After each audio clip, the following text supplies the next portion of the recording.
We are in Munich, South Germany. We've arrived to some beautiful spring weather and we are now heading west to Ohlendorf. Hopefully, going to take us a couple of hours to get out there. And we're going to meet Suri and Suri's automaton, where we're going to learn how to cut some vinyl records from the master himself.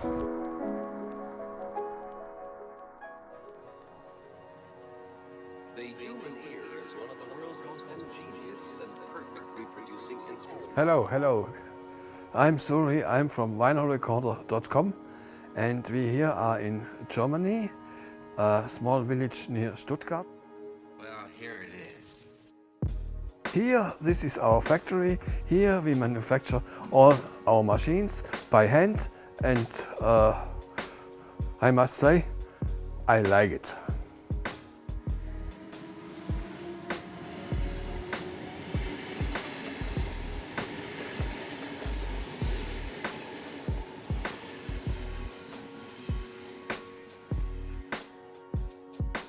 My name is Flo Kaufmann. You're here in my workshop in Solothurn. This is my lab, my storage place, my main place where I work. My name is Robert Bailey, or Bob Bailey as I'm known in the industry. I've been in the vinyl manufacturing processes or music industry now for 40 odd years.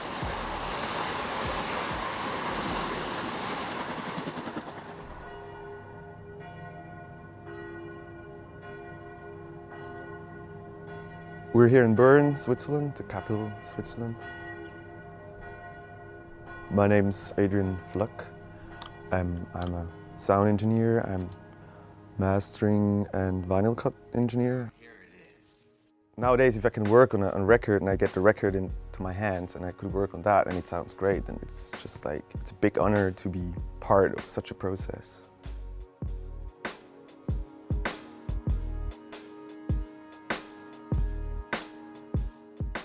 My name's Henry Bainbridge and this is Dub Studio, which is based in Fish Ponds in Bristol.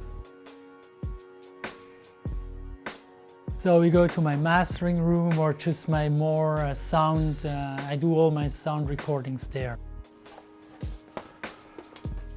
So very packed, very full of equipment as well.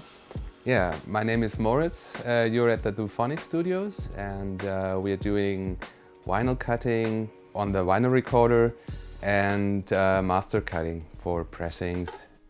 Yeah, well, but I need a cigarette to begin with. There's no shot. Please remind me, in any single picture I'm in, I want to have a cigarette in my hand. I'm a smoker. The meaning of life. It's not making records. It's enjoying making records. And it's making a living out of what you enjoy doing.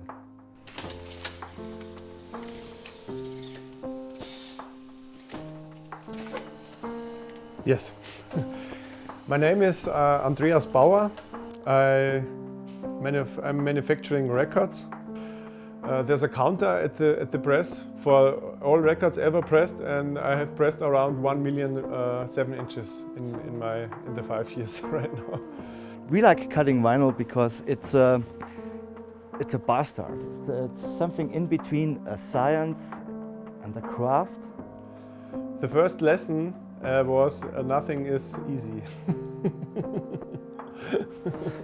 Accuracy, being stubborn, not giving up, trying it again. The most important thing is you have to be patient. Patience, yeah. Swearing. A lot. What else? Patient to the machines and patient to yourself and have time. The most important thing, you need a good eye, you need a good ear, and yes, everything has to be perfect. For example, this Neumann machine is like a woman, so if some little thing is not perfect, then it becomes hard. And this vinyl recorder is just, yeah, you press start and it's working, yeah.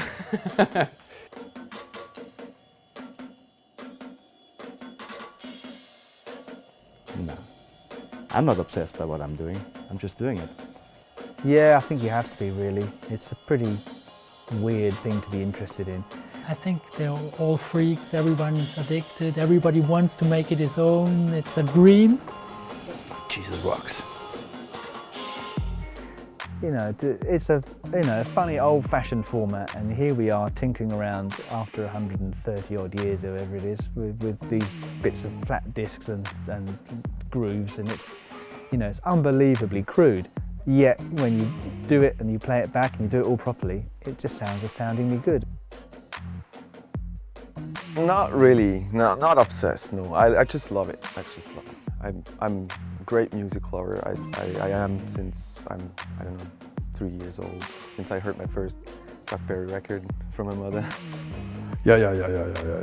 This is my life, my work is my life. To be a good kind of disc cutting engineer, you need a strange mix of sound engineering, mechanical engineering, electronic engineering, and a kind of grumpy old woman, really, to kind of put it all together to make it all work properly.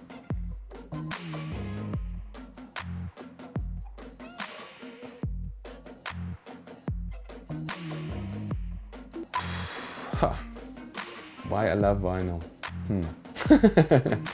Vinyl, it is it comes from the technology. The vinyl does not allows really square waves. So I think the limitations of vinyl is the advantage. Vinyl is focusing on the frequencies that our ears are adapted to, which is around 1 kilohertz. That's where the human speech is located, and that's where we can differentiate the best.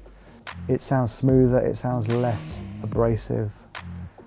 If you compress something and limit it too much, it just doesn't cut properly on vinyl. Yeah, it's the quality of the medium and it's the special behavior of the medium. So that you can see the music, you can see the grooves. On vinyl is no square waves possible, and if no square waves possible, the waves, or even if they are square waves, they are rounded, and therefore the vinyl sounds more round. Excessive high frequencies is just not possible to cut on a record. The vinyl doesn't deliver below 20 kilohertz or above 15 kilohertz or 12 kilohertz very well. So They get distorted, and you cannot make them so loud as in a digital environment. since vinyl is very good in that frequency range, it sounds good to us. There is definitely a difference of sound. Like what should be expressed in music is more expressed on vinyl, I think.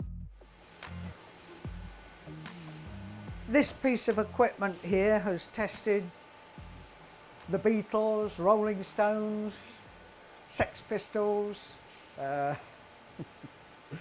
so many different artists over the year. This is an original piece of EMI equipment.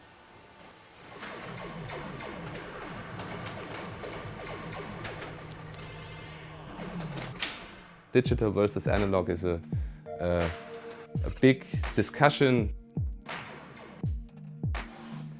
There is no digital versus, it's just alongside. I mean, I'm not a person who say analog is better than digital in a technical way. So that's, I think, bullshit. That's not correct. I'm not a purist, I also use digital, but I found out for me analog is, it's direct. I can touch it, I can manipulate it, I can see it, I can feel the grooves, you can hear it. I want to own it, and I have the feeling I'm not owning the music if it's just a piece of zeros and ones in an MP3 file. So both things, digital and analog, has great advantages. So I work in both worlds. Yeah, I think in our digital new world, everything is virtual. You have virtual friends, virtual music, and if you have a hard product in your hand with a picture on it, it's something special. It is the way the world is going. It doesn't mean that you can't get the best from digital and make some great sounding records from it. Yeah, I like to own music. I like to, touch it, and it's my music. Maybe we're just like a little old-fashioned here. I think for the purist, an analog sound is more representative of how we appreciate music. You only get that from vinyl. The industry is not gonna grow, no. I don't think so. But the niche is gonna stay, and there is gonna be demand for vinyl in the next 30 years, I'm pretty sure. If you compare with the number of records in the 60s and also the knowledge, almost everything is gone. The people are dead or retired, the big companies are sold, or most of the machinery is trashed. I'd say vinyl survived really, got through the 80s and the 90s purely because of the whole DJ culture. In the beginning, I was like interviewing old people, like mastering engineer, pressing plant operators, and everybody told me, oh, forget about records, CD is the thing. When CD was launched in the early 80s, I think about 82, Sony went on record as saying, well, we think this compact disc will live in parallel with the vinyl LP till about 2001, and then it will take over. Well, we've gone through 2001. The CD, sadly now, is pretty much dying as a medium, so it looks like, bizarrely, the LP record will outlive the CD.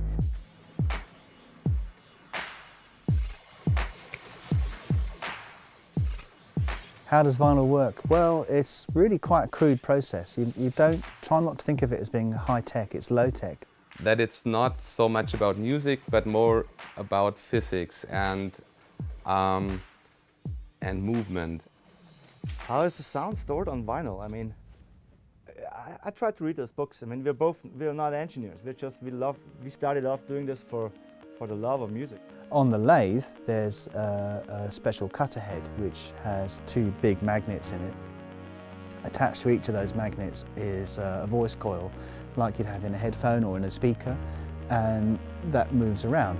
And effectively, the cutter head is a transducer. It converts the electrical energy of the recording into mechanical energy, and that shakes the stylus to cut the groove.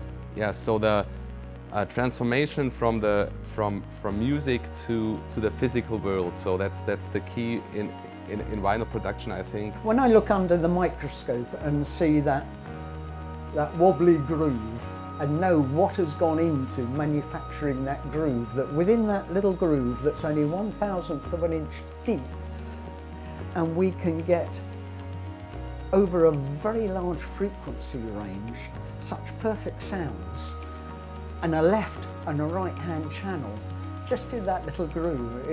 To me, it's so wonderful. It's a miracle it sounds as good as it does, given how technically crude it is. But we have yet to develop a format that can record music more accurately than vinyl discs. And also as a media, it will be one of the most important medias to preserve sound.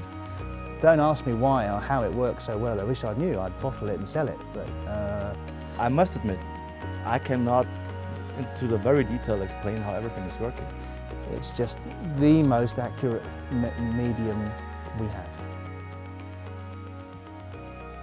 I can help people to make records again, so that's important, yeah. I mean, I don't want to imagine a world without record. I have to admit, I have thought at some times that vinyl would cease to exist because of other formats. However, it hasn't proved the case, and that's what makes me believe now that vinyl will never die.